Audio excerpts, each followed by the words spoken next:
So to motivate the idea of standardization, we're going to go back to our tried and true, or more accurately, tried and false conception of IQ, which is intelligence quotient. So remember that we said that IQ as a random variable has a normal distribution with a mean of 100 and a standard deviation of 15. Let's just play along. I know IQ is both 1, highly problematic, 2, doesn't actually measure intelligence, 3, has been completely discredited in a whole bunch of different fields. But for the sake of illustration, because it's something that we're familiar with, we're going to see an example with IQ. So the idea is that everyone has an IQ score that changes minimally throughout your years. It's supposed to be more or less an intrinsic value, and you lie somewhere along this bell curve.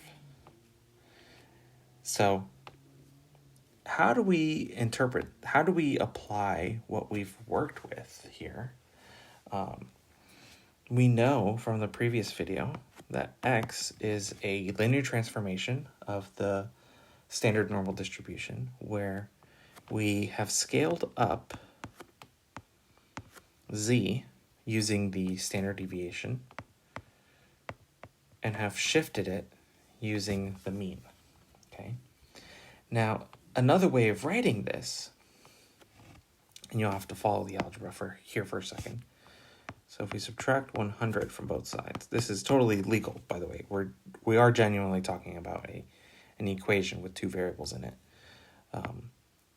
Then we have x minus 100 equals 15 times z. Divide both sides by 15.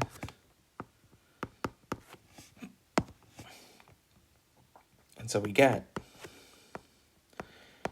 that if we modify x by subtracting the mean and dividing by the standard deviation, we get the standard normal distribution back. This is what we call standardization.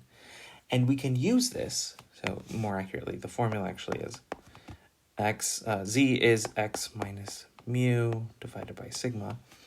If we're given any information about random outcomes for x, we can find their corresponding z-scores using this formula and be able to apply what we've learned about standard normal distributions. So namely, let's suppose a child has a measured IQ, which means nothing, but again, I'm going to work with it. Then a measured IQ of 136. Okay, so where do they lie in the distribution? First of all, right? So where are we looking at?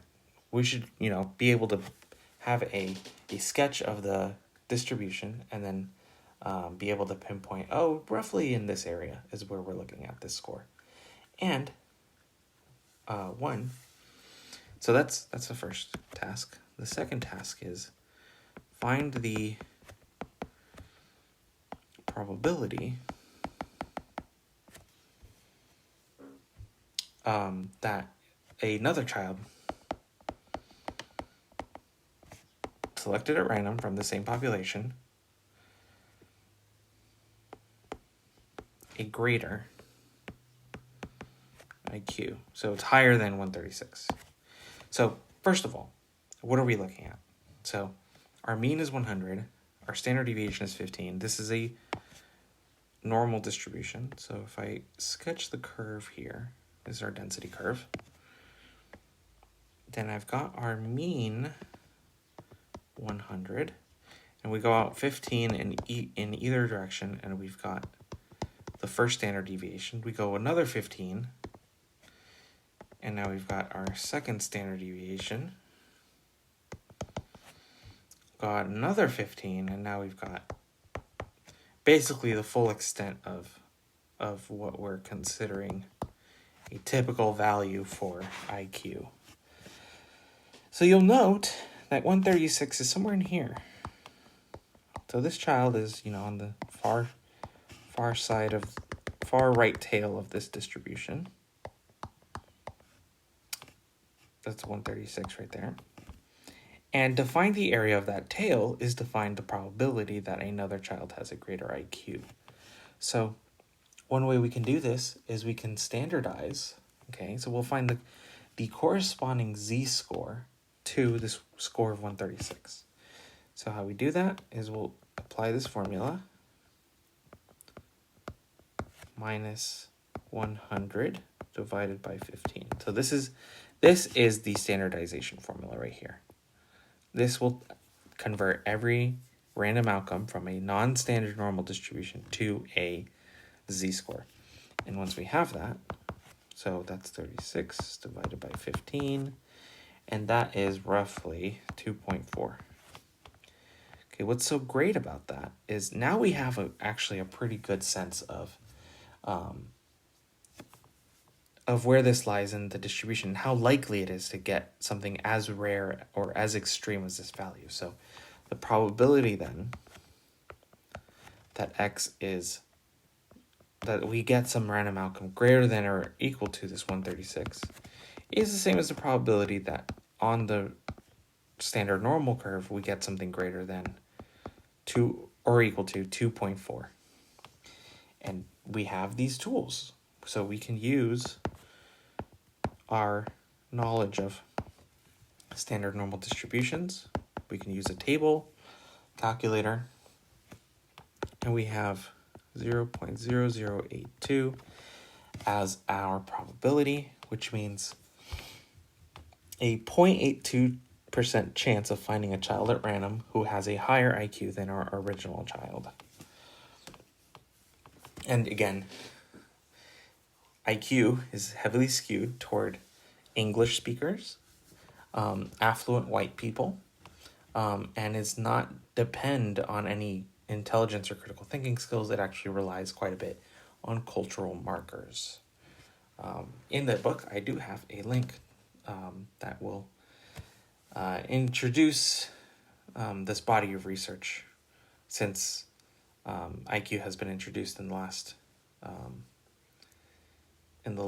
100 and so years, and where we have learned more about what it actually is telling us about the human brain.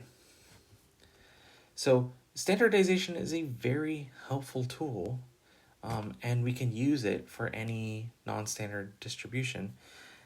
Now, I do have to note at this point that you are welcome to use normal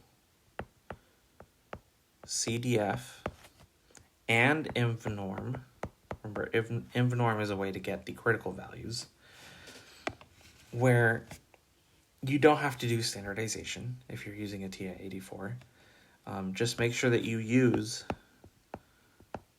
your mean and standard deviation when you're prompted, and you won't have to do standardization. It'll give you the exact value with considerably less work. That said, to actually find a z-score, you do still need to perform these calculations.